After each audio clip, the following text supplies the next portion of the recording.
Le sommet du G20 organisé à Hangzhou rassemble les dirigeants des plus grandes puissances économiques mondiales. Leur but commun, trouver des manières de relancer la croissance économique mondiale. La communauté des chefs d'entreprise et des hommes d'affaires a placé une proposition sur la table, supprimer les barrières empêchant le libre-échange. Le sommet du G20 rassemble les dirigeants des plus grandes puissances mondiales, mais l'heure n'est pas au glamour. Le commerce international connaît une croissance extrêmement ralentie pour l'abondant et le taux de chômage mondial atteint presque les 6%. Les analystes déplorent le fait que de nombreux hommes politiques aient choisi la voie du protectionnisme, notamment dans les pays en pleine période électorale comme les États-Unis.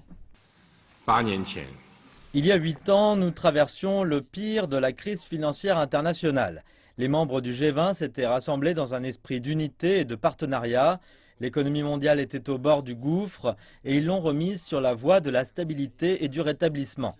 Au jour d'aujourd'hui, 8 ans plus tard, l'économie mondiale est de nouveau à un point critique.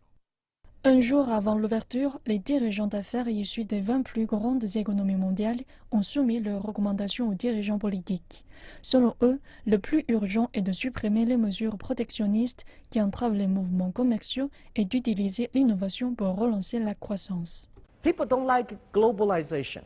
Les gens n'aiment pas la mondialisation, mais pas parce que c'est une mauvaise chose. Si la mondialisation pouvait bénéficier à tout le monde et si chacune petite entreprise pouvait y participer, ce serait formidable. Nous avons donc soumis notre proposition. Jack Ma propose de lancer une plateforme électronique du commerce international.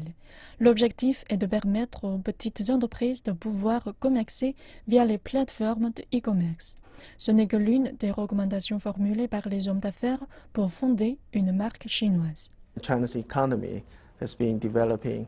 La croissance de l'économie chinoise est rapide. Le reste du monde veut tirer les leçons des expériences et des pratiques chinoises. Il veut que les entreprises chinoises partagent leurs idées avec des représentants des autres pays. Les pays du G20 comptent pour 2 tiers de la population mondiale et plus de 80% du PIB mondial et du volume commercial. Ils sont considérés comme la plateforme la plus efficace de la gouvernance mondiale.